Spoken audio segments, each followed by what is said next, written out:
అప్పగించానని అతనితో ఏముందమ్మా ఓకే అతనితో చెప్పాను. రైట్, మంచిది పిల్లరా. ఈ భాగం నుంచి నేను త్వరగా క్లుప్తంగా దేవుని యొక్క వాక్యాన్ని ఇచ్చాలని ఆశిస్తున్నాను. చూడండి, ఇక్కడ మనం చదువుకున్న వాక్య భాగంలో ఒకదే చెప్పాలంటే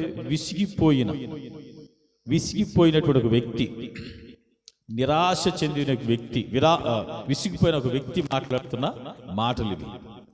చూడండి, ఒక చాలా శ్రమలో, కష్టములో, బాధలు, వేదనలో ఉన్నటువంటి ఒక వ్యక్తి దగ్గరికి మరి దేవదూత వచ్చి ఏం చెప్తుందంటే పరాక్రమ గల అని చెప్పి ఏమని చెప్పింది చెప్పంటారా, చిత్తగించుము, యెహోవా నీకు తోడై ఉన్నాడు అని చెప్పి. నా మాటలో చెప్పాలంటే ఈ విషయం గురించి ఎప్పుడైతే ఈ మాట అన్నాడో దేవదూత అందో, మరి ఈయన పేరేంటి, గిద్యోనికి మండిపోయింది. అంటే సింపుల్ భాషలో చెప్పాలంటే మండిపోయింది అన్నమాట. దేవుడు మాకు తోడుకుంటామేంటి, దేవుడు తోడుకుంటే ఇవన్నీ ఇలా ఎందుకున్నాయి, ఈ స్థితిలో మేము ఎందుకు ఉండాలి? చూడండి, ఒక్కసారిగా రైజింగ్ అయ్యాడు ఆయన మీద వచ్చిన దేవదూత, చెప్పిన దేవదూత మీద. నిజంగా దేవుడు మాకు తోడై ఉంటే గనక మేము ఈ స్థితిలో ఎందుకు ఉంటాం? ఆలోచించండి పిల్లలు. అంటే ఏమన్నాడు ఇప్పుడు ఆయన? దేవుడు మాకు తోడుగా లేడు, దేవుడు మాకు తోడుగా లేడు కాబట్టే మాకు ఈ స్థితి, ఈ పరిస్థితులు.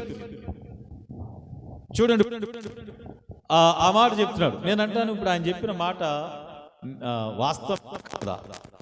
మీరు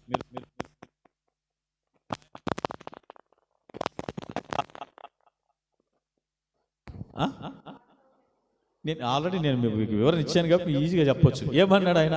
అది వాస్తవమేనా? మరి అయితే ఒక విషయాన్ని విడిచిపెట్టుకోండి. దేవుడు విడిచిపెట్టాడు అంటున్నాడు.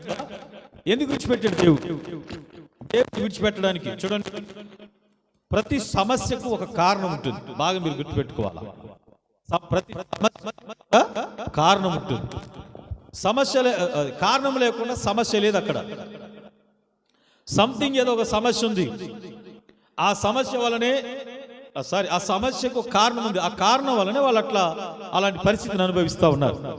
కనుక ఈ విషయాన్ని మన గుర్తు ఏమిటి ఆ కారణం అని మనం ఆలోచన చేస్తే ఇప్పుడరా సరే, దానికి ముందుగా మీకు అర్థం అవడానికి దానికి ముందుగా ఒక ఉదాహరణ మీతో చెప్తాను.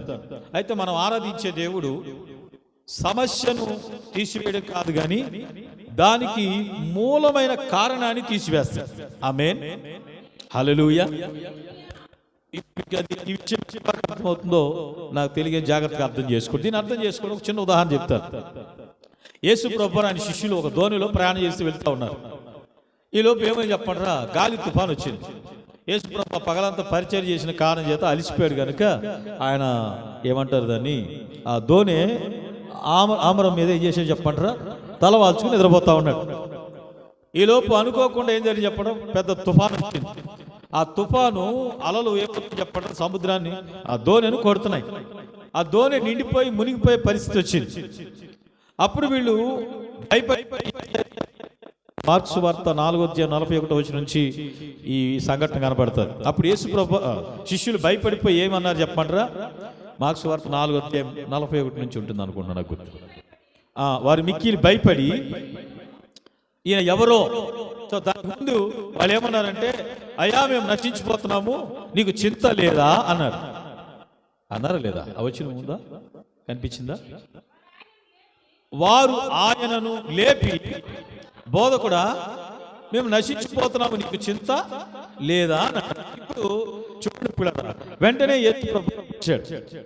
లేచి ఆయన ఏం చేశాడంటే, నశించిపోతాం, నీకు చింత లేదా అని చెప్పినటువంటి వాళ్ళతో మాట్లాడేది యేసు ప్రభువు. బాగా గుర్తుపెట్టుకున్నారా? ఆయన లేచి ఏం చేశాడు చెప్పరా, వాళ్ళు అలా భయపడి మాట్లాడడానికి, యేసయ్యను నీకు చింత లేదా, మేము నశించిపోతున్నాం, ఇలా నిద్రపోతున్నావే అని వారు అలాగ మాట్లాడడానికి కారణమైన, వారు కారణమైన ఆ గాలి తుఫానును గర్జించారు. హల్లెలూయా. వాళ్ళు భయపడడానికి, యేసయ్య మాటలు మాట్లాడడానికి కారణం ఏంటి? ఎవరు కారణం? గాలి తుఫాన్. దానికి మూలం ఏంటి? వీళ్ళ భయానికి మూలం ఏంటంటే, కారణం ఏంటంటే గాలి తుఫాన్. అందుకే యేసు ప్రభు లేచి ఏం చేశాడు? హల్లెలూయా. అందుకే నేనేం చెప్తాను చెప్పండి, దేవుడు సమస్యకు మూలమైన దానిని, సమస్యను కాదు, సమస్యకు మూలమైన దానినే దేవుడు తీసేయబోతున్నాడు. హల్లెలూయా. సో ఇప్పుడు వాళ్ళ భయం పోయింది కనుక, ఎందుకంటే వాళ్ళని గద్దించలేదు. వాస్తవంగా లేచి యేసయ్య వాళ్ళని గద్దించాలి. ఏమని? వాస్తవంగా అందరూ కూర్చున్నాడు, తోని నిండిపోతుంటే ఎవరు తరుస్తారు? ఏమ్మా, యేసుప్రభే కదా, యేసుప్రభు తడిచిపోవాలి కదా. మరి అనుకున్నాను, యేసుప్రభు మరి అంతా నీ ధోని మునిగిపోతున్నా, నీళ్లు ఆయనకి తడవలేదా? ఎట్లా నిద్రపోతున్నాడు? ఆలోచించండి పిల్లలు. సరే, నిద్రపోయాడు అనుకుని లేచి ఎవరిని గద్దించాలంటే ఇలా కేకలేస్తున్నటువంటి వీళ్ళని గద్దించాలి. చింత లేదన్నటువంటి గద్దించాలి. వారిని గద్దించలేదు. వాళ్ళకు భయానికి కారణమైనటువంటి, వారు నశించిపోతున్నాం అంటున్నారే, ఆ దానికి కారణమైనటువంటి ఆ గాలి తుఫాను నేను గద్దించాను. సో మనం ఆరాధించేటువంటి దేవుడు ఎలాంటి వాడు చెప్పండి? సమస్యకు కారణమైన, సమస్యకు మూలమైన దానినే తీసివేయడానికి ఈ లోకానికి యేసుప్రభు వచ్చాడు. ఆమేన్. మానవాళ్ళందరి సమస్యలకు మూలం కారణం అని చెప్పండి.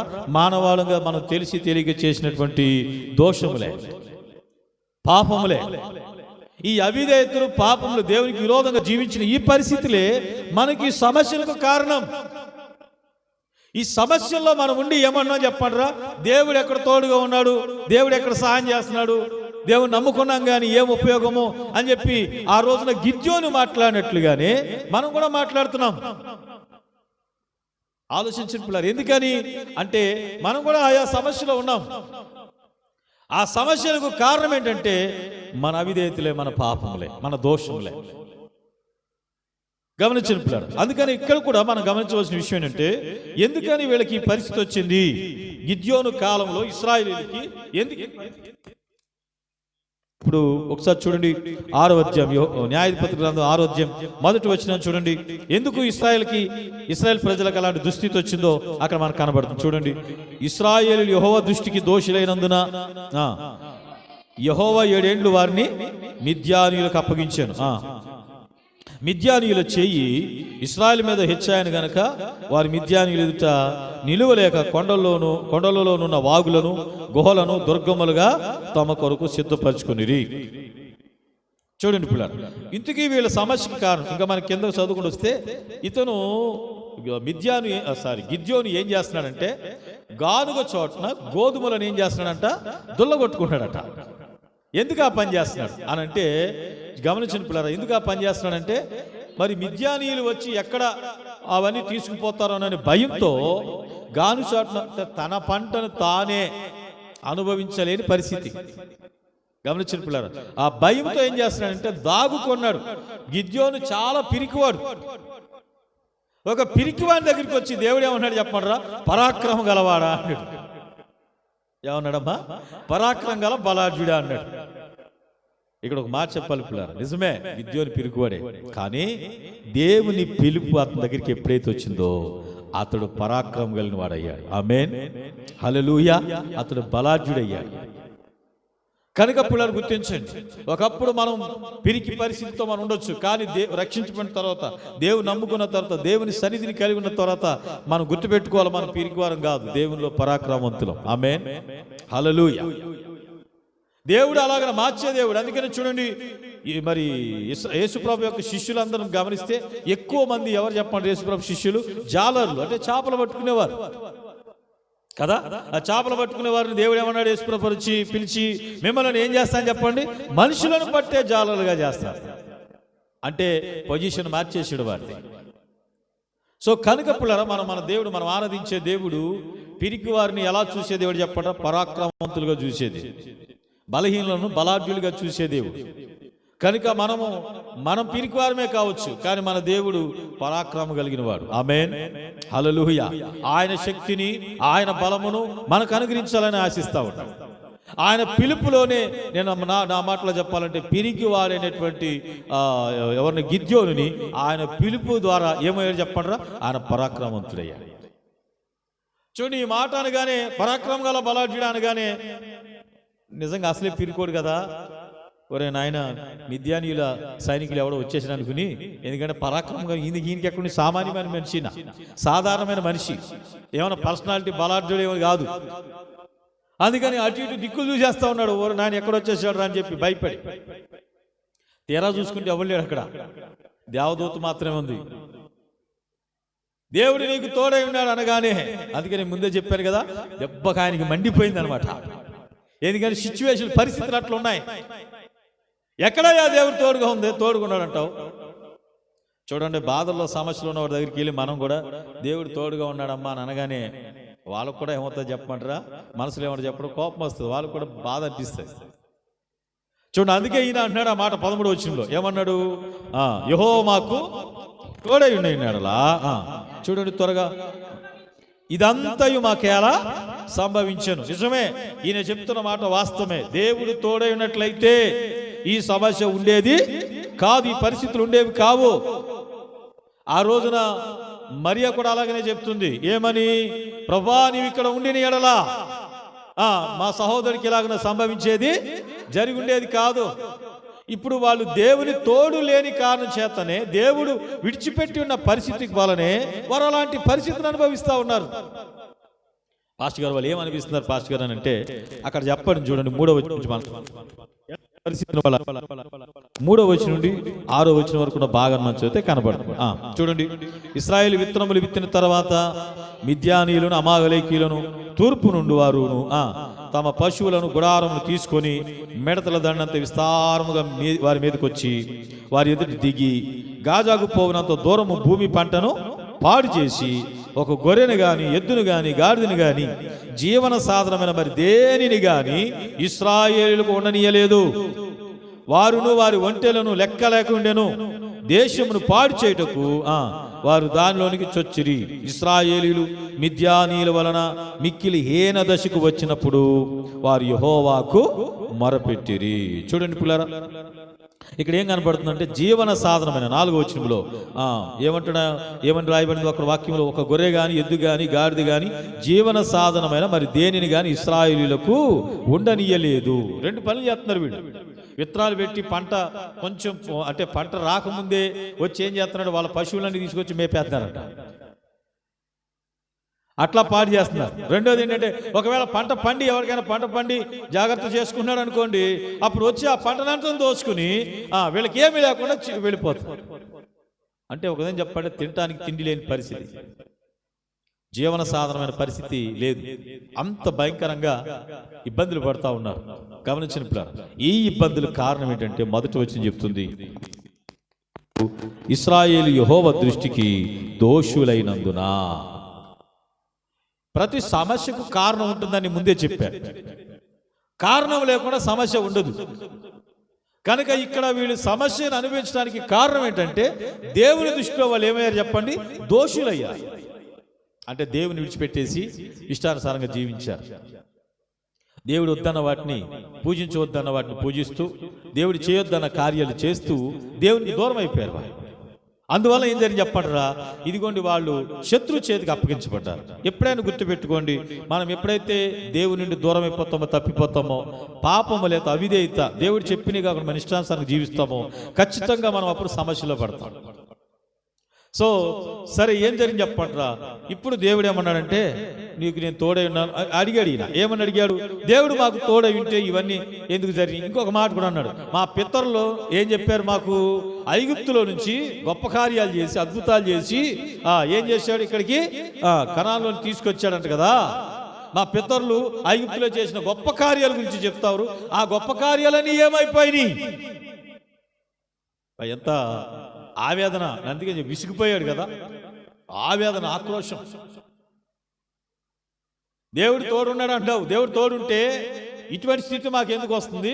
అప్పుడు దేవుడు తోడుగా ఉండి మా ప్రజలకు చేశాడే గొప్ప కార్యాలు, అద్భుతాలు ఐగుప్తులో నుంచి తీసుకొచ్చాడే. మరి ఆ గొప్ప కార్యాలన్నీ ఒకవేళ ఆయన తోడుకుంటే ఇప్పుడు కూడా చేయాలి కదా. ఏమి మాకు లేవంటే దేవుడు మాకు తోడు లేడు చెప్పేశాడు కదా. అందుకని గమనించిన పిల్లరా, ఆయన అంటున్నాడు, నిజమే, కారణం ఏంటంటే వారు దోషులయ్యారు దేవుని దృష్టిలో. అందుకు ఇలాంటి పరిస్థితిని అనుభవిస్తా ఉన్నారు. సరే, దేవుడు పిలిచి ఏమన్నాడంటే, నువ్వు వెళ్ళిపోయాడు. చూడండి ఒకసారి 14 వచ్చిన చూడండి. అంతటా యెహోవా అతని తట్టు తిరిగి బలము తెచ్చుకుని వెళ్ళు, మిద్యానీయుల చేతిలో నుండి ఇశ్రాయేలు రక్షింపుము, నిన్ను పంపిన వాడును నేనే అని చెప్పగా. సరేనయ్యా, నువ్వు చెప్పిన సరే, ఓకే, దాన్ని పక్కన పెట్టు. ఇప్పుడు నేను నిన్ను తోడుగా ఉంటా, నేను నిన్ను పంపిస్తా, నువ్వు వెళ్ళి ఇలా చేయమని ఇశ్రాయేలు చేతిలో మిద్యానీయుల చేతిలోని ఇశ్రాయేలు విడిపించమని చెప్తే అతడు ఏమన్నాడు చెప్ప చూడండి. ఏమో వచనం 15వ వచనం 15వ వచనం చూడు ఏమన్నాడు. అతడు చిత్తమున ఏలిన వాడా, దేని సహాయం చేత నేను ఇశ్రాయేలులను రక్షింపగలను? నా కుటుంబము మనషే గోత్రములు ఎన్నికలేనిదే, నా పితరుల కుటుంబంలో నేను కనిష్ఠుడినై ఉన్నానని ఆయనతో చెప్పాను.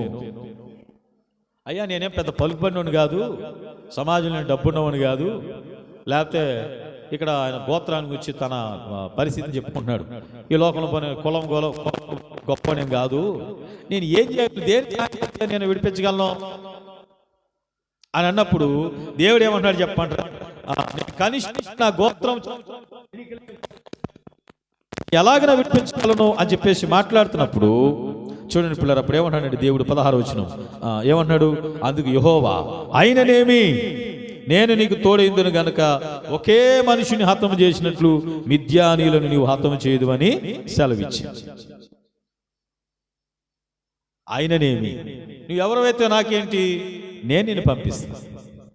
ఆమేన్. నువ్వు కనిష్ఠుడు కావచ్చు, నీ గోత్రం ఎన్నికలేనిది కావచ్చు, నువ్వు పిరికివాడు కావచ్చు, నీకు ఏ విధమైనటువంటి లోక సంబంధమైన గొప్ప ఘనత లేకపోవచ్చు, కానీ నేను నిన్ను పంపిస్తాను. ఆమేన్, హల్లెలూయా. కనుక చూడండి పిల్లరా, అందుకనే మన శక్తి సామర్థ్యాలు, మన గొప్పతనాలని, మన టాలెంట్లు మనం చూసుకోకూడదు. ఆమేన్. చూడండి, దేవుడు పంపిస్తే అన్నీ ఆయనే చేస్తాడు. హల్లెలూయా. అన్నీ ఆయనే జరిగిస్తాడు. ఈయనేమనుకున్నాడంటే నాకేం లేదు కదా, తన సామర్థ్యాన్ని చూసుకున్నాడు, దేవుని సామర్థ్యాన్ని కాకుండా. సో విషయాన్ని గుర్తుపెట్టుకొని ఇక్కడ కొన్ని ఆత్మీయ విషయాలు మీద చెప్పదలుచుకున్నాను పిల్లరా. మన సామర్థ్యం మనం చూసుకున్నంతసేపు సమస్యలు అలాగనే ఉంటాయి. దేవుని సామర్థ్యాన్ని చూసినప్పుడు సమస్యలను మనం జయించగలుగుతాం. ఆమేన్, హల్లెలూయా. మీకేమైనా అర్థమైంది? అర్థం కాలేదు. గిద్యోను తన పరిస్థితిని చూసుకున్నాడు కాబట్టి తన సమస్య అలాగనే ఉంటుంది. దేవుని శక్తిని ఎప్పుడైతే చూస్తాడో, దేవుని సామర్థ్యాన్ని ఎప్పుడైతే చూస్తాడో, ఆ సమస్యను అతను జయించగలుగుతాడు. ఆమేన్, హల్లెలూయా. ఈ పగట వేళ పునరుత్థాన దినాన్ని గుర్తుపెట్టుకుని మీరందరూ మనల్ని మనం చూసుకోవద్దు. మనం చూసుకుంటే మన సమస్యలను మనం ఎప్పటికీ జయించలేము, మన సమస్యలను మనం ఎప్పుడు సాధించలేము, విజయాలు సాధించలేము, సమస్యలు జయించలేము. అందుకని దేవుని ద్వారా చేయగలను. ఆమేన్. అందుకని పౌలు భక్తుడు చెప్పిన మాట అదే, నన్ను బలపరచువానియందు నేను సమస్తమును చేయగలను. నేను బలహీనుడే, నాకు బలం లేదు, నాకు శక్తి లేదు, నేను జయించలేను, నా సామర్థ్యంతో నా సమస్యను జయించడం నాకు సాధ్యం కాదు. కానీ దేవుని సామర్థ్యంతో, దేవుని శక్తితో ఈ సమస్యలు జయించగలనని సాతానుడికి మనం చెప్పాలా. ఆమేన్. నీవు చూసుకున్నావు అనుకో, నీ సమస్య అలాగే ఉంటుంది. సాతానుడు నీ సమస్యను అలాగే చూపిస్తాడు. కానీ దేవుని చూపించామా, అప్పుడు ఆ సమస్య పైన మనం జయించగలుగుతాం. ఆమేన్, హల్లెలూయా. కాబట్టి ఇక్కడ గిద్యోనే ఉన్నాడంటే తను చూసుకుని మాట్లాడుతున్నాడు. అదే విషయంలో గిద్యోని ఇక్కడ దేవుని దగ్గర ఏం చెప్తున్నాడంటే, నేను బలహీనునయ్యా, నీ శక్తి నాకు కావాలని తగ్గించుకుంటున్నాడు తను తాను. అదే సందర్భంలో ఆమేన్. ఏం చెప్పిన అర్థమైందమ్మా? ఏం చెప్పిన మొట్టమొదటి విషయం ఏం చెప్పాను నేను, మన సామర్థ్యం మనం గిద్యోనులాగా చూసుకోకూడదు. చూసుకుంటే సమస్యల పరిష్కారం కావు, సమస్యల పైన జయం పొందలేము. దేవుని శక్తిని చూడాలి. అందుకనే హెబ్రీయుల గ్రంథకర్త ఏం చెప్పాడు, ఇంత గొప్ప సాక్షి సమూహం వీళ్ళందరి శ్రమలన్నిటినీ జయించుకుని విశ్వాస వీరులుగా నిలబెట్టారు. మనం కూడా ఇప్పుడు అంత గొప్ప సమూహం ఉంది కదా, మనం కూడా విశ్వాసమును దాన్ని కొనసాగించమని యేసు వైపు చూచుచు ఈ పరుగు పందెంలో ఓపికతో ఏం చేద్దాం, పరిగెద్దామని చెప్పాడు హెబ్రీయులకు రాసిన పత్రిక 12వ అధ్యాయంలో. కనుక పిల్లరా, ఇక్కడ మనం అందుకని చెప్తున్నాం, గమనించండి, మనలో మన సామర్థ్యాన్ని చూసుకోకూడదు. గిద్యోను అలా చూసుకున్నంత వరకు సమస్య అలాగుంటుంది. దేవుని శక్తిని చూసినప్పుడు గిద్యోను ఆ సమస్యను జయించగలుగుతాడు. మొదటి ఆత్మీయ విషయం అయితే. రెండవ విషయం ఏంటి చెప్పంటారా, గిద్యోని ఇక్కడ ఏం చేస్తున్నాడు చెప్పంటారా, నేను శక్తి లేని వాడినయ్యా, నీ శక్తి లేకపోతే నేను జయించలేనని చెప్తున్నాడు. అది విషయం. ఆమేన్. నేనేం గొప్పవాడిని కాదు, నా దగ్గర గొప్పతనం ఏం లేదు, నాకున్న క్వాలిఫికేషన్స్ ఏం లేవు, నా వల్ల కాదు, నీవే నీవు సహాయం చేయకపోతే నా వల్ల కాదని తనను తాను తగ్గించుకుంటున్నాడు. తనను తాను తగ్గించుకుని ఏం చేస్తాడు చెప్పండి, దేవుని శక్తి నాకు కావాలని అడుగుతున్నాడు. ఆమేన్ చెప్పండి, హల్లెలూయా. మనం ఎప్పుడు కూడా మన సమస్యను జయించాలంటే మన శక్తితో జయించలేం. కాబట్టి గిద్యోనులాగా మనం కూడా ఏం చేయాలి చెప్పంటారా, దేవుని శక్తి మీద ఆధారపడాలి. ఆమేన్. మన స్థితి ఏంటో మనం దేవునికి చెప్పాలా. నీ శక్తి, నీ సహాయం, నీ బలం నాకు కావాలని దేవుని అడగాలి. ఆ పని చేసినప్పుడు మనం విజయం పొందుతాం. సో ఇవన్నీ జరిగిన తర్వాత సరే దేవుడు మాట్లాడాడు. గిద్యోను దేవునికి 2 టెస్టులు పెట్టాడు కదా, 2 పరీక్షలు పెట్టాడు. సరే నువ్వు ఇలా చెప్తున్నావు, బాగానే ఉంది, దానికి సూచన ఏంటి అన్నాడు. సూచన ఏంటంటే అప్పుడే ఒక సూచన చెప్పాడు దేవుడు. ఏంటది? ఒక దేవదూత వచ్చి అగ్నిలో గుండా బలి గుండా అగ్నిలో చెల్లిపోతాడు. అప్పుడు చూశాడు. ఇప్పుడు 2 టెస్టులు పెడతాడు. అయినా ఈయన పిరుకోడు, నమ్మకం కలగల. 2 టెస్టులు పెట్టాడు. ఏంటి ఆ 2 టెస్టులు? ఒకటి ఏమన్నాడంటే, ఈ పొలంలో ఏం కావాలి చెప్పండి, ఈ పొలంలో మంచు, కొంత గొర్రె బొచ్చు పెడతాను, పొలమంతా మంచు పట్టాలి, కానీ ఆ గొర్రె బొచ్చుకు మాత్రం ఏం కాకూడదు, అది దానికి మాత్రం మంచు పట్టకూడదు అన్నాడు. సామాన్యమైన టెస్ట్ కాదండి, ఈ విషయం కాదు కదా, ఆలోచన చేపిల్లారా. సరే తెల్లారు చూసేటోడికి పొలమంతా మంచు పట్టింది, గొర్రె బొచ్చుకు మాత్రం మంచు పట్టలేదు. అక్కడికైనా దేవుని మీద నమ్మకం కలగాలి కదా ఆయనకి, ఓకే అనాలి. అయినా నమ్మకం కలగల. ఇంకొక టెస్ట్ పెడతాను, ఇంకొకసారి పెడతాను. ఏంటి అంటే, ఇప్పుడు గొర్రె బొచ్చుకు మాత్రమే, ఆ బొచ్చుకు మాత్రమే ఏం కావాలా, మంచు పట్టాలా, పొలమంతా మంచు పట్టకూడదు అన్నాడు. దేవునికి ఒక్కసారి కార్యం చూశాడు, అయినా కానీ ఆయనకి నమ్మకం కలగల. చూడండి, అంత పిరుకోడు, అంత అవిశ్వాసి. దేవుడు అలాగనే కోరిన విధంగా చేశాడు. బాగుంది. ఇప్పుడు ఆయన టెస్టులు పెట్టాడు కదా, ఇప్పుడు దేవుడి టెస్టులు పెట్టాలనుకున్నాడు. హల్లెలూయా. గమనించండి, మనం టెస్టులు పెడితే దేవుడు టెస్టులు పెడతాడు మనల్ని. ఆయన మాట నమ్మడం, విశ్వసించడం ముఖ్యం. ఆమేన్. అందుకని చూచి నమ్మిన వానికంటే చూడక నమ్మిన వారు ధన్యులని చెప్పింది. అందుకే అక్కడ కార్యాన్ని చూసి, అద్భుతాన్ని చూసి నమ్మాడు ఆయన. అయినప్పటికీ ఆయనకి నమ్మకం సరిగా కలగలేదు. గమనించండి పిల్లలు. సరే ఏం జరిగింది చెప్పండి. నువ్వు వెళ్ళి పిలువయ్యా అని అన్నాడు. ఈయన వెళ్ళి బోరవుతాడు, పిలిచాడు. బోరవుతే ఎంతమంది వచ్చారంట? 32,000 మంది వచ్చారు. ఎంతమంది వచ్చారమ్మా? 32,000 మందిని చూసుకున్నాడు. హల్లెలూయా. ఆహా, ఇప్పటి వరకు నాకు శక్తి లేదు, నాకు సామర్థ్యం లేనని అన్నవాడు 32,000 మంది రాగానే ఈయనకి ధైర్యం వచ్చింది. ఆమేన్. ధైర్యం వచ్చి ఆ 32,000 మందిని చూస్తున్నాడు. దేవుడు ఏమన్నాడంటే, ఒరే నాయన, నువ్వు 32,000 మందిని చూస్తున్నావు, వారిలో యుద్ధం అంటే పిరికోళ్ళు ఉన్నారు, కాబట్టి ఇట్లా కాదు, ఇదిగో ఒక అనౌన్స్మెంట్ చెయ్యి. ఏం చెయ్యి? యుద్ధం అంటే ఎవరికి భయమో వాడు అందరూ వెళ్ళిపోమని చెప్పాను. ఆ నిలబడింది కొద్ది మందినండి, వెళ్ళిపోయింది ఎంతమంది? 22,000 మంది వెళ్ళిపోయారు. ఇంతమంది గుంపుగా వెళ్ళిపోయేదానికి ఈయన గుడి జారిపోయింది. ఇదేంటో ఆయన, కనీసం 32,000 మంది ఉన్నారు యుద్ధం చేద్దాం అనుకుంటే 22,000 మంది వెళ్ళిపోయి 10,000 మంది మిగిలిస్తే వీళ్ళ మరి నిజంగా గిద్యోను మంచివాడు అనుకోవాలండి. గిద్యోను దేవునిపై నమ్మకం, విశ్వాసం గొప్పది అనుకోవాలి. ఒకవేళ అదే ఆ స్థానంలో నేను ఉన్నట్లయితే మీరందరూ మంచివాళ్ళు అండి. నేనేం చేసేవాడి, ప్రభువా యుద్ధం లేదు కానీ ఈ 10,000 మందితో నేనేం చేసేది? నేను చేసేది ఏం లేదు, నువ్వు చేసేది ఏం లేదు. కావాలంటే ఎవరన్నా పిలుచుకో, ఎవరితో నన్ను చేపించుకో, పదంట పోదాం. ఆ 22,000 మంది పోతే మనం మటుకు నీ చేసేది ఏముంది, మనం కూడా పోదాం పండ్రి అని చెప్పేసి పోలేదు ఆయన.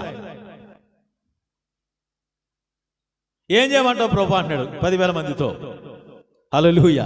ఆ 10,000 మందిని ఏమన్నాడంటే, వీళ్ళందరూ ఒక నదిలో తీసుకెళ్ళమన్నాడు, నీళ్లు తాగించమన్నాడు. హల్లెలూయా. నీళ్లు తాగించి పరిశీలన చేయి అని చెప్పాడు. ఎవడైతే కుక్క గతికినట్లుగా, అంటే కుక్క నీళ్ళు ఎట్లా తాగుతుంది మీరు ఎప్పుడైనా చూసారమ్మా? ఎలా తాగుతుంది? అది 4తో తాగుతుంది కదా. ఆ కుక్క నీళ్లు తాగినట్టు ఎవరు తాగుతాడో వాళ్ళ నుంచమన్నాడు. మిగతా వాళ్ళందరినీ ఏం మాట చెప్పండిరా, వాళ్ళు పంపించేయమన్నాడు. సరే చూస్తే పులేరా, అదే పరిస్థితితో కానీ కుక్క గతికినట్లుగా జస్ట్ 300 మంది గతికారు. మిగతా 9,700 మంది చక్కగా తాపిగా నీళ్ళు తీసుకుని అలా తాగారు. వీళ్ళందరినీ వెళ్ళిపోమని చెప్పాడు. సరే మొదటిసారి 22,000 మంది వెళ్ళిపోయినప్పుడే నాలంటాడైతే ఆ యుద్ధం ఏంటో నువ్వే చేసుకోలేకపోతే ఎవడన్నా పిలిపించుకుని చేసుకో, నాకు అనవసరం, పోదాం పండి అనేవాడు. ఇప్పుడు 9,700 మంది వెళ్ళిపోయేటప్పటికి 300 మందితో ఏం చేసేది ప్రభా? అసలు నువ్వు ఏం చేయాలనుకుంటున్నావు? ఏంటి పరిస్థితి ఆలోచించేయండి. ఈ 300 మందితో యుద్ధం చేయమన్నాడు. నిజంగా మరి గిద్యోని చాలా మంచోడు కాబట్టి సరిపోయింది. నేనైతే అసలు ఆయనకి మెంట్లా మనకు మెంట్లా, ఏం జరుగుతుంది ఇక్కడ, ఎట్లా యుద్ధం చేసేది 300 మందితో, ఏం చెప్తున్నాడు ఆయన అనిపిస్తుంది మనకు. కానీ ఒక అద్భుతమైన విషయం ఏంటంటే, నేను బాగా గమనించిన పిల్లరా, ఏమి జరుగుతున్న పరిస్థితి ఎలా ఉన్నా కానీ దేవుడు చెప్పింది చెప్పినట్లుగా గిద్యోను విధేయత చూపి నడుస్తున్నాడు. హల్లెలూయా.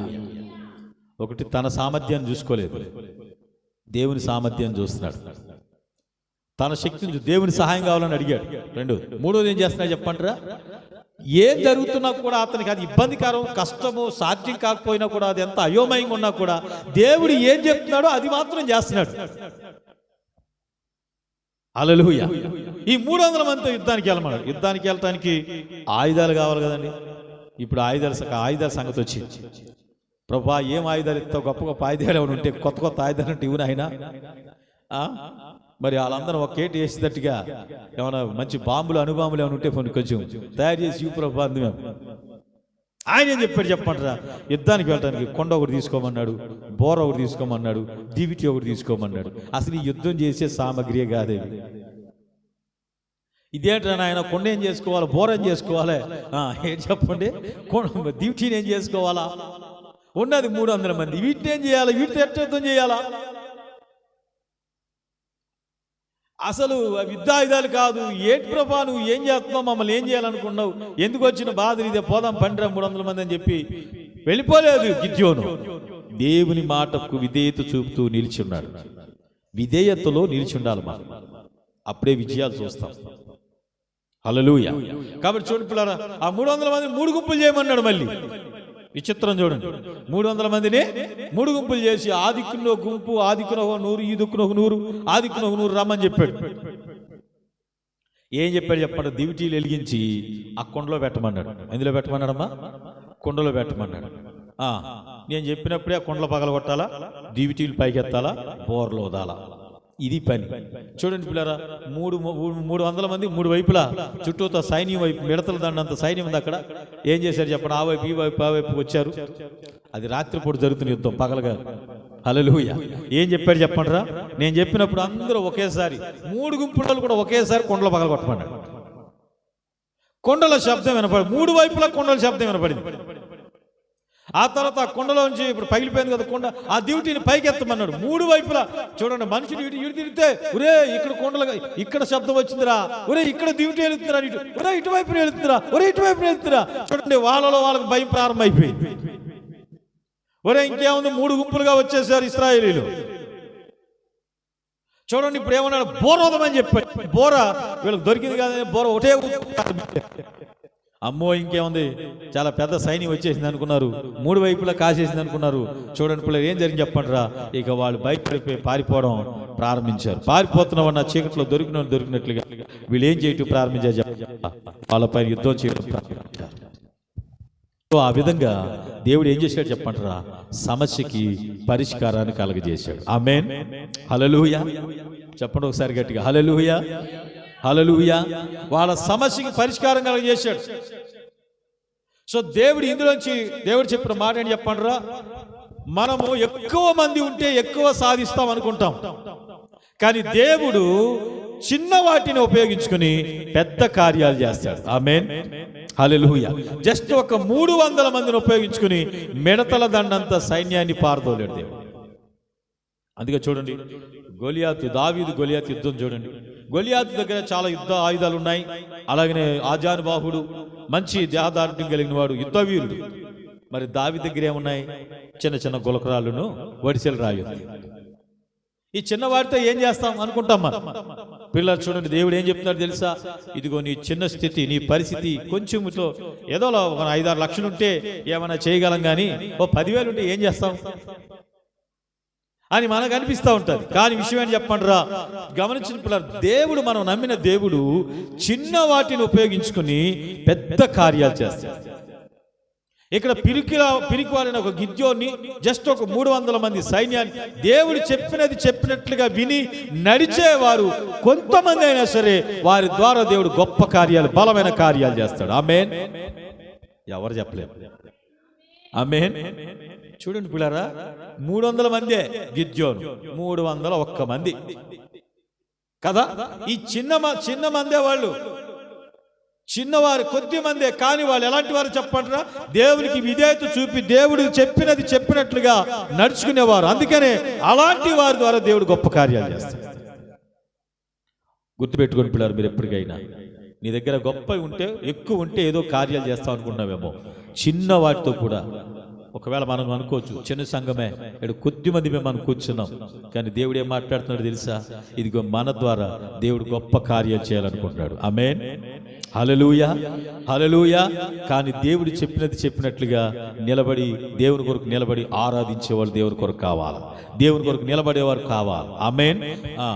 ఏదేదో వారి పనుల కోసం భయపడిపోయేవారు, లేకపోతే ఏంటిది వెనకం చేసేవారు, ఇలాంటి వారు కాదు దేవుడు వాడుకునేది.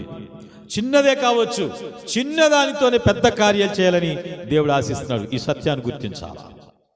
నీకు ఎక్కువ ఉంటే ఏదో చేద్దాం అనుకుంటున్నావు, కాదు. కానీ దేవుడు ఏమంటాడు చెప్పండి, నీకున్న కొంచెంలోనే నేను ఈ ద్వారా గొప్ప కార్యాలు చేయాలనుకుంటున్నాను. కాబట్టి గిద్యోని దేవుడు అలాగన బలపరిచి వాడుకున్నట్టు పిల్లరా. సో ఈ కార్యాలు ఇవన్నీ జరగడానికి గల, ఈ సమస్య పరిష్కారం అవడానికి గల కారణం ఏంటి చెప్పంటారా? ఒక హేతు ఉంది, ఒక సంఘటన ఉంది, ఒక కారణం ఉంది. అది చెప్పి నేను ముగిస్తాను పిల్లరా. ప్రార్థన చేసుకోండి. చూడండి, ఈ శంత ఎలాగన ఏమంటారు, తొలగిపోయి సమస్య పైన జయము కలగడానికి, విజయం రావడానికి ఒక ప్రాముఖ్యమైన విషయం ఉంది. అదే 6వ అధ్యాయం 6వ వచనం. చూడండి ఒకసారి, న్యాయాధిపతి గ్రంథం 6వ అధ్యాయము 6వ వచనం చదవండి ఒకసారి. ఏముందో చూడండి ఒకసారి. దేశమును పాడు చేయుటకు వారు దానిలోనికి వచ్చిరి. ఇశ్రాయేలీయులు మిద్యానీయుల వలన మిక్కిలి హీన దశకు వచ్చినప్పుడు వారు యెహోవాకు మొరపెట్టిరి. సో సమస్య వచ్చినప్పుడు మనం చేయవలసింది ఏం చెప్పంటారా? దేవునికి చెప్పుకోవడమే, దేవునికి మొరపెట్టడమే. ఆమేన్. దేవునికి నువ్వు ఎప్పుడైతే మొరపెడతావో దేవుడు ఆ కార్యాన్ని చేయడానికి ఆయన పూనుకుంటాడు, లేకపోతే కాదు పిల్ల. అప్పటి వరకు వారిని పట్టించుకోలేదు.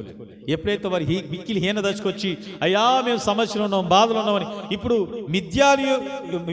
గిద్యోను యొక్క ఆవేదన అతను ఒక్కడిదే కాదు, ఆ దేశంలో నివసిస్తున్న ఇశ్రాయేలు ప్రజలందరి ఆవేదనది. ఆ ఆవేదనని, ఆ బాధని ఎక్కడ వ్యక్తం చేస్తా చెప్పండిరా? దేవునికి మొరపెడతా ఉన్నారు. అందుకని దేవుని వాక్యం ఒక మాట చెప్తుంది. ఆ మాట మనం చదువుకుని ముగించుకున్న పిల్లరా, మన సమస్యల పైన విజయాన్ని, మన సమస్యలు తొలగిపోయే దేవుని కార్యాలు మన జీవితంలో చూడాలంటే యాకోబు రాసిన పత్రిక 5వ అధ్యాయం, యాకోబు రాసిన పత్రిక 5వ అధ్యాయం, హెబ్రీయులకు రాసిన పత్రిక అవతల ఉంటుంది. యాకోబు రాసిన పత్రిక 5వ అధ్యాయం 13వ వచనం ఏముందో చూడండి. మీలో ఎవరికైనాను శ్రమ సంభవించిన అతడు ప్రార్థన చేయవలెను. సమస్యలు, శ్రమల నుండి పరిష్కారం కావాలి అంటే, అవి వాటిపైన జయము కావాలంటే దేవుడు ఏం చెప్తున్నాడు తెలుసా? మీలో ఎవరికైనాను శ్రమ సంభవించిన అతడు ఏం చేయాలి? ప్రార్థన చేయాలి. ప్రార్థన చేసినప్పుడు దేవుని యొక్క కార్యాలని, దేవుడు మన పక్షంగా తన కార్యాలు చేయడానికి ఆయన పూనుకుంటాడు పిల్లలు. కనుక నీకు ఏ సమస్య ఉన్నా, కుటుంబంలో ఏ పరిస్థితి బట్టి, ఎందుకు ప్రభు నమ్ముకున్నామని పేరు కానీ ఈ బాధలేంటి, సమస్యలేంటి, కష్టాలేంటి, ఈ వేదనలేంటి అని ఒకవేళ గిద్యోను వల్ల నువ్వు కూడా కురింగిపోతున్నావేమో, గిద్యోను లాంటి ఆవేదన, అలాంటి ఆలోచన, అలాంటి విషయాలు, మాటలు నీలో కూడా ఉన్నాయేమో, ఈ పగట వేళ పునరుద్ధాన దినాన్ని పరిశుద్ధాత్మ దేవుడు చెప్తున్నాడు. అయితే ఆవేదన అంతా దేవునికి చెప్పు. ఆవేదనని ఆనందంగా మార్చగలిగిన దేవుడు ఆయన. ఆమేన్. హల్లెలూయా. గిద్యోను ఆవేదన కాస్త ఎలా అయిందో చెప్పండిరా? ఎప్పుడైతే మిద్యానీయుల మిడతల దండంత సైన్యం పారిపోయిందో, ఇశ్రాయేలీయులందరికీ విజయం వచ్చిందో, అప్పుడు వారి ఆవేదన ఏమైంది చెప్పండిరా? ఆనందంగా మార్చబడింది. ఆమేన్. దానికి గల కారణం ఏంటి చెప్పండిరా? వారు దేవుని దగ్గర తమ బాధను, తమ ఆవేదనని దేవునికి మొరపెట్టడమే. కనుక నీ ప్రార్థనే ఏం చేస్తుంది చెప్పంటారా? నీ సమస్యల పైన పరిష్కారాన్ని కలుగజేస్తుంది. ప్రార్థనే నీ సమస్యల పైన జయము కలుగజేస్తుంది. ఈ విషయాన్ని గుర్తించి నీకు ఏ శ్రమ సంభవించినా నువ్వు చేయాల్సింది, నేను చేయాల్సింది ఏం చెప్పంటారా? దేవునికి మొరపెట్టడమే. ఆమేన్. మరొక్కసారి ఈ మాటలు వింటున్న ఎవరైనా సరే నీకు శ్రమ సంభవించినా ఏం చేయాలంట? అతడు ప్రార్థన చేయవలెను. ఈ బాధ అంతా, నీ ఆవేదనంతా, గిద్యోను లాంటి ఆవేదనంతా దేవుని దగ్గర వ్యక్తం చేయి. దేవుడు తన కార్యం చేయడానికి నీకు తోడుగా రాబోతున్నాడు. ఆమేన్. హల్లెలూయా. ఈ విషయాలు చెప్పినప్పుడు ఒక చిన్న విషయాన్ని సంఘటన చెప్పి నేను ముగిస్తాను పిల్లారా. ఒక సందర్భంలో మనము ఇక్కడ ఉపవాస కూడికలు ఏర్పరచుకోవాలా. ఉపవాస కూడికలు ఏర్పరచుకున్నాం. 40 రోజులు 21 రోజులు ప్రార్థన చేసి తెల్లవారితే ఆ కూడికలు ప్రారంభమవుతాయి. 3 రోజులను పెట్టుకున్నట్టున్నాం మనం. 3 రోజులు 3 స్పీకర్ని పిలిచాను. సో నా దగ్గర ఏమీ లేదు, రూపాయి లేదు వాస్తవం చెప్పాలంటే. వారికి పెట్టడానికి మంచి ఏమైనా తీసుకొచ్చి పెట్టడానికి లేవు ఒకటి. రెండోది వారికి కానికిచ్చి పంపించడానికి లేదు. ఏం చేయాలి అర్థం కాక బాధపడతా ఉన్నాను. పాస్టమ్మ పిల్లలు ఇక్కడ ఉన్నారు, లోపల ఉన్నారు. నేను ఆ బయట వరండా బయట ఆవరణంలో తిరుగుతూ ఉన్నాను, ప్రార్థన చేస్తూ ఉన్నాను. ఏం చేయాలి ప్రభా, ఎలా నడిపించాలి ప్రభా, బాధపడుతున్నాను, ఆందోళన చెందుతూ ఉన్నాను. ఆ సమయంలో పిల్లలు దేవుడు ఎంతగా ఆవేదన పడుతూ దేవుడి దగ్గర ప్రార్థన చేస్తున్నానంటే, ప్రార్థన చేస్తున్నప్పుడు దేవుడు నాకు కొన్ని మాటలు ఇచ్చాడు. అంటే నేను పలుకుతున్న మాటలనే కొన్నిసారి ఏంటి ప్రభా ఈ పరిస్థితి, ఎందుకు పిలిచావు నాయన, ఎందుకు ఏర్పరచుకున్నావు ప్రభా, ఎవరికి చెప్పుకోను నా బాధ, ఏం చేయాలి, ఎవరికి చెప్పాలి, ఏం చేయాలి అని ఆవేదన చెందుతున్నప్పుడు దేవుడు నాతో మాట్లాడడం ప్రారంభించాడు పిల్లలు. ఆ మాటలనే ఒక పాట రూపంలో నేను పాడుకోవడం జరిగింది. కనుక ఎందుకు ఈ మాట చెప్తున్నానంటే, ఆ తర్వాత దేవుడు అద్భుత రీతిగా కార్యాలని జరిగించాడు అనుకోండి. సమస్య వచ్చినప్పుడు మీలో ఎవరికైనా శ్రమ సంభవించినా అతడు ఏం చేయాలంట? ప్రార్థన చేయవలెను. ప్రార్థనే సమస్యలకు పరిష్కారం, ప్రార్థన ద్వారానే విజయం. కాబట్టి ఈ విషయాన్ని గుర్తించిన పిల్లలు, నేను అలా కురిగిపోయిన సమయంలో మాట్లాడుతున్నప్పుడు దేవునితో నేను మాట్లాడుతున్నాను, దేవుడు నాతో మాట్లాడుతున్నాడు. ఆ సందర్భంలో ఏం చేస్తున్నాను ఆంజీ, ఆ సందర్భంలో నేను మాట్లాడుకున్నప్పుడు దేవుడు నాకు ఆ మాటల్ని ఒక పాట రూపంలో ఇచ్చాడు. సో దాన్ని నేను పాడుకున్నాను. ఆ రోజు ఒక్కరోజు రాత్రే కొన్ని నిమిషాల్లోనే కొన్ని గంటల సమయాల్లో, అంటే 1 గంట సమయంలోనే మొత్తం చరణాలు కూడా రాశాను. అలా ఎప్పుడు నేను ఏ పాట చేయలేదు. ఒక పాట అయితే ఒక రోజు రాశాను. ఒక పాటని ఒక రోజు రాశాను. ఆ పాటే ఏం పాట చెప్పంటారా? అదే ఎంతైనా నమ్మదగిన వద్దు పెట్టొద్దు ఎంతైనా నమ్మదగిన దేవుడవు ఎన్నెన్నో కార్యం. ఈ పాటని ఒక రోజు రాశాను. కానీ నేను ఈ బాధలో ఉండి ఏం చేయాలి అర్థం కాక దేవుని దగ్గర ప్రార్థన చేసుకుంటూ ఉన్నప్పుడు దేవుడు నాకు ఇచ్చినటువంటి ఈ పాటని జస్ట్ కొన్ని గంటల్లోపే, కొన్ని నిమిషాల్లోనే ఆ పాట పల్లవిని వాటి చరణాలు కూడా నేను అప్పటికప్పుడే రాయలేదు. ఏం చేశాను చెప్పండిరా, రికార్డ్ చేసుకున్నాను. సెల్లో పాడుకుంటూ రికార్డ్ చేసుకున్నాను. ఆ పాటే నా జీవితాన్నే కాదు, అనేక మంది జీవితాలు, ఆ పాట విన్నవాళ్ళు అనేక మంది ఆదరించబడుతూ వచ్చారు. ఎందుకు ఈ మాట చెప్తానంటే, ఏ శ్రమ ఏ పరిస్థితి నిన్ను కృంగదీస్తుందో నాకు తెలియదు, కానీ నీ పరిస్థితిని అంతటిని మార్చి నీ సమస్య పైన జయించేది ఏంటో చెప్పంటారా? వాళ్ళ రోజున ఆ బాధను భరించలేక ఆ వేదన అంతటిని దేవుని దగ్గర మొరపెట్టుకున్నారు. దేవుడు ఆ సమస్యకు, వారి ప్రార్థనకు పరిష్కారాన్ని, వారి ప్రార్థన ద్వారా వారి సమస్యకు పరిష్కారాన్ని కలగజేశాడు. అందుకని యాకోబు భక్తుడు, మరొకసారి చెప్తున్నాను, యాకోబు భక్తుడు చెప్పిన మాట అదే, మీలో ఎవరికైనా శ్రమ సంభవించినా అతడు ప్రార్థన చేయవలెను.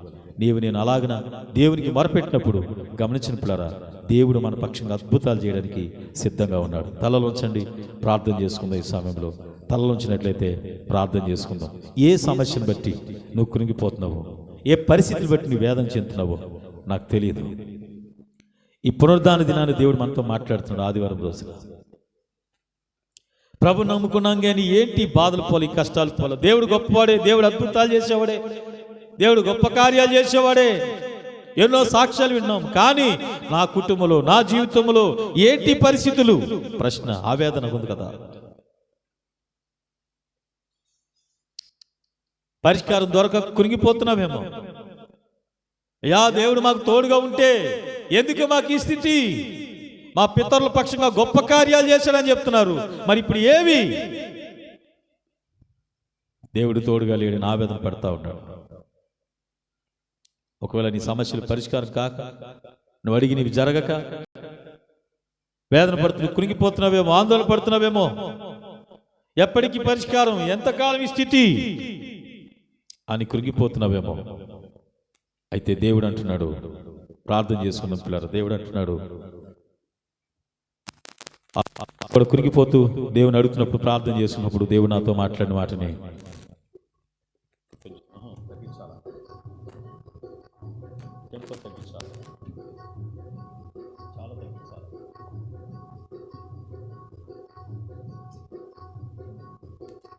ఎవరికి ఇంకా తగ్గించాలి. ఎవరికి చెప్పుకోనయా, ఏమని చెప్పుకోనయా, ఎవరికి చెప్పుకోనయా, ఏమని చెప్పుకోనయా, ఎవరికి చెప్పిన నన్నాదరించలేదయా, ఎంతో చెప్పిన సహాయపడలేదయా, ఎవరికి చెప్పిన నన్నాదరించలేదయా, ఎంతో చెప్పిన సహాయపడలేదయా,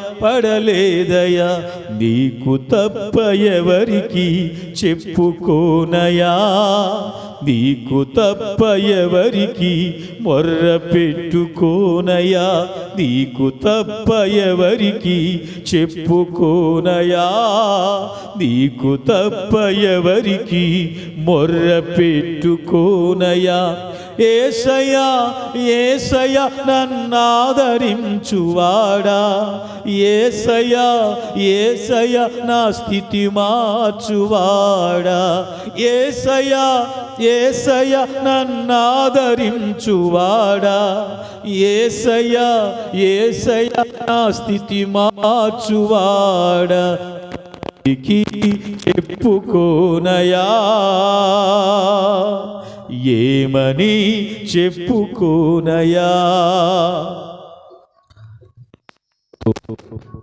పిల్లల పాడుతున్నప్పుడు వాటి చరణాలన్నీ పాడడానికి సమయం లేదు. ఎవరికి చెప్పుకోగలనయ్యా, ఏమని చెప్పుకోగలనయ్యా, ఎవరికి చెప్పినా నాకు ఆదరణ లేదు, ఎంతో చెప్పినా సహాయపడిన వారు లేరు, నీకు తప్ప ఎవరికి మొరపెట్టుకోగలవు, నీకు తప్ప ఎవరికి చెప్పుకోగలవు. మా స్థితిగతులు మార్చగలిగిన వాడు నీవు మాత్రమే. ఈ ఉదయకాల సమయంలో పరిశుద్ధాత్ముడు మాట్లాడుతున్నాడు. నువ్వు ఏ ఆవేదన నాకు తెలియదు, కానీ నీ ఆవేదన అంతటిని దేవుని దగ్గర ప్రార్థనలో మొరపెట్టుకోగలిగితే ఆ ఆవేదనలన్నిటినీ ఆనందంగా మార్చగలిగిన నా దేవుడు ఉన్నాడు. గిద్యోను ఆవేదన దేవుడి సహాయకుడై తోడైండి తన కార్యాలు, అద్భుతమైన కార్యాలు చేసి అతని ఆవేదనకున్న ప్రార్థనని ఆనందంగా మార్చేశాడు, విజయంగా మార్చేశాడు. ఈ రోజున ప్రభు సన్నిధికి వచ్చిన నీ జీవితంలో కూడా ఏది విషయమై బాధపడుతున్నావు, కృంగిపోతున్నావు, ఆందోళన పడుతున్నావు, వేదనతున్నావో, విసిగిపోయి ఉన్నావో నాకు తెలియదు, కానీ ఆనందం లేక సంతోషం లేకున్నావో నాకు తెలియదు, కానీ పరిశుద్ధాత్మ దేవుడు మాట్లాడుతున్నాడు. పిల్లరా, నీ ఆవేదనలన్నింటినీ ఆనందంగా మార్చిపోతున్నాడు. దావీదు పలికాడు అదే కీర్తనలో, నా అంగలార్పు నీవు నాట్యంగా మార్చున్నావయ్యా, దుఃఖ వస్త్రాన్ని తీసివేసి సంతోష వస్త్రం ధరింపజేశావు. ఇరుకులో విశాలత కలగజేయగలిగిన దేవుడు ఆయన. దేవునికి మొరపెట్టుకొని కుటుంబంలో ఉన్న పరిస్థితులు, నీ స్థితిగతులన్నింటినీ కూడా మార్చగలిగిన ప్రభువుకు మొరపెట్టు. నీకు శ్రమ సంభవించిన ప్రార్థన చేయవాలి, ప్రార్థన చేసుకో. నీ బిడ్డల పరిస్థితి కానీ, నీ కుటుంబ పరిస్థితి కానీ, నీ ఆర్థిక పరిస్థితులు కానీ, నీ ఆరోగ్య పరిస్థితులు కానీ, ఏ సమస్య అయినా సరే, ఏ